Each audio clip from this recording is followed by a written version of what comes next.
Hello, I'm on my way to Kresen Kernow to view some archive documents dating back to the 1800s. Kresen Kernow is a governmental body, a governmental office, and I've made an appointment specifically to see some longitudinal diagrams of the mine workings of the tin and copper mines that I've previously visited. Let's go and see what we can find.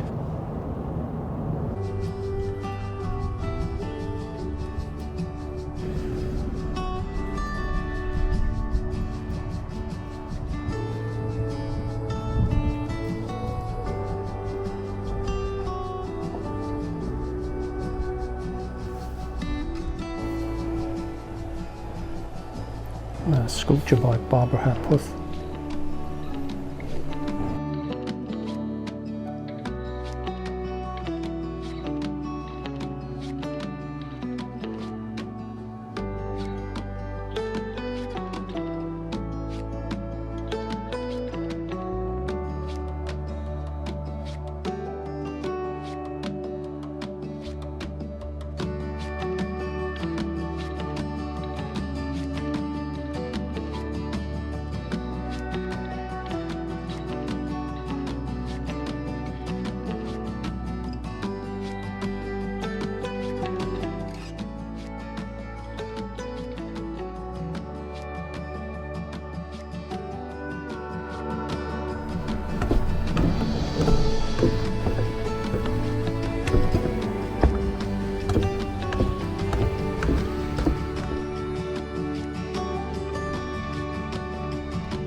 There's something really amazing about this place. I'm back at Wheal Dre, close to the hamlets of Nanchero. And they have some additional details regarding this mine.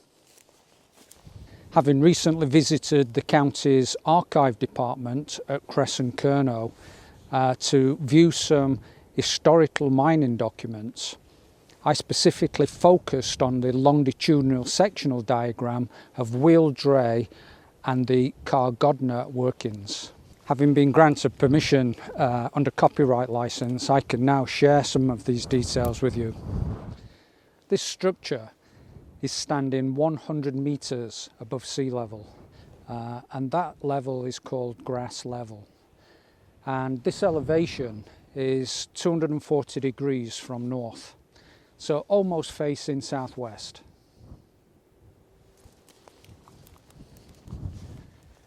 Now the deepest level of the Dre mine shaft is an incredible 170 fathoms deep.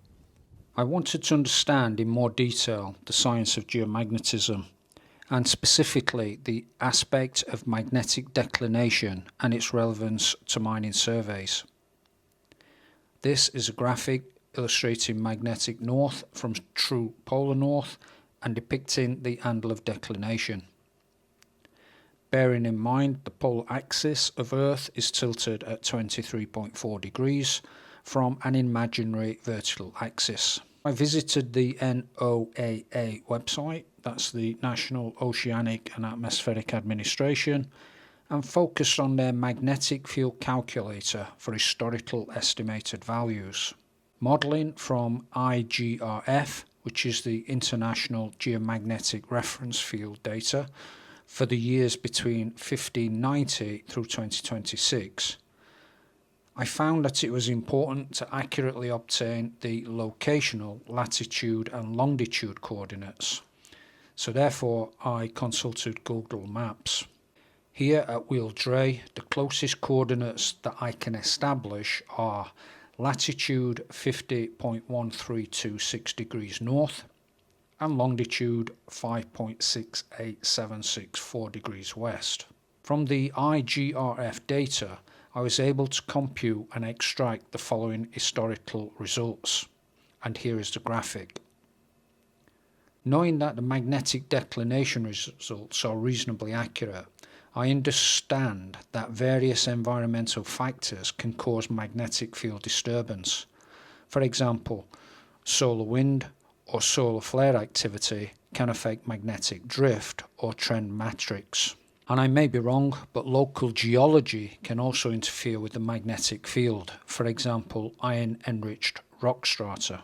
Here is a graphic depicting a representation of Earth's magnetic field being distorted or disturbed by a solar flare and correlated solar wind activity. Why am I trying to explain this? Firstly, I've got a fascination for tin and copper mining in Cornwall and the whole topic of historical mining and associated research. Secondly, from my 45-year career in engineering, I have learned that checking drawings and data is a crucial necessity, and wherever possible, always double check to confirm the design intent. And thirdly, I wanted to better understand what caused the incident between Carl Godner and Wheal Dre. Okay, using this modern day IGRF historical geomagnetic calculator and backtracking for the years between 1841 and 1893, noting I specifically used the 10th of January for each year. I was surprised to be able to prove that the longitudinal diagram that I have been referring to clearly depicts an extremely accurate and representational assessment of the magnetic declination drafted way back in the 1800s. Noting that the last revision was in fact on the 11th of January 1893, the day after the tragic incident.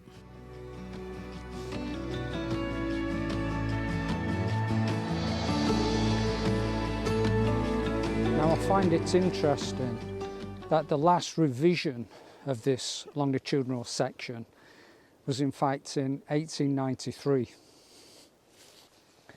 and depicts true north versus magnetic north and the variations between the years 1841 and 1893. Noting that Carl Godner changed names to Wheal Owles and Wheal Owles closed in 1893.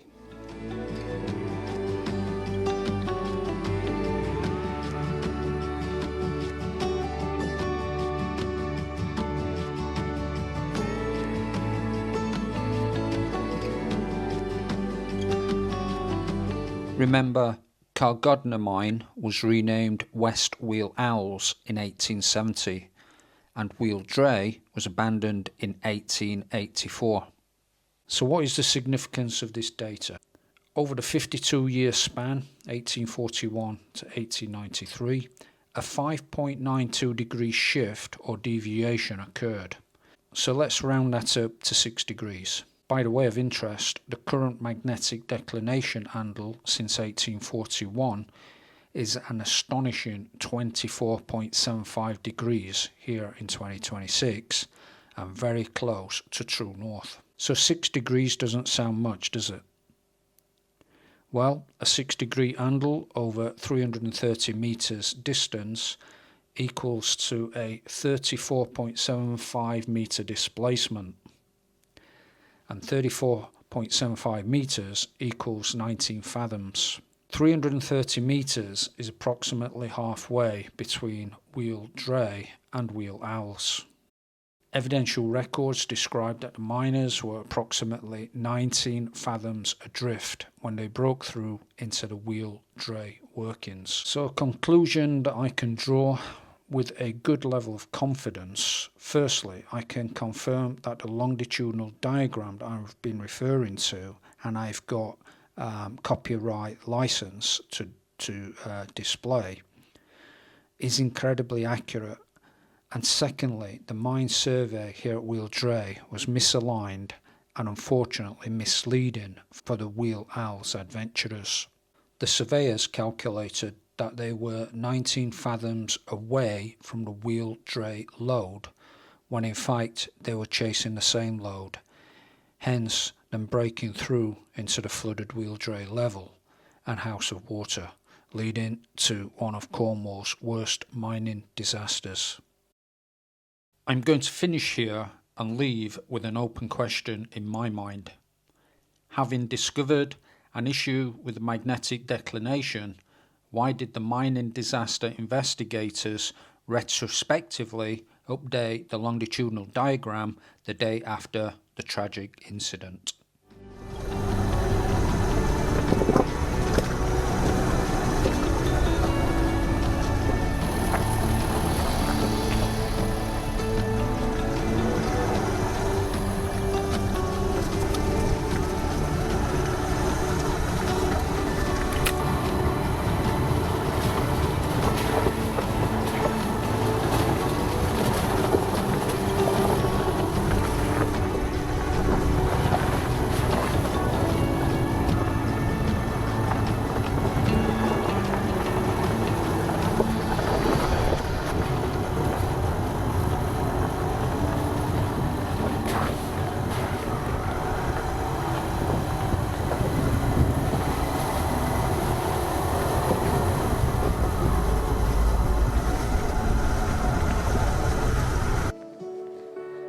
Thank you for watching. Until next time, bye for now.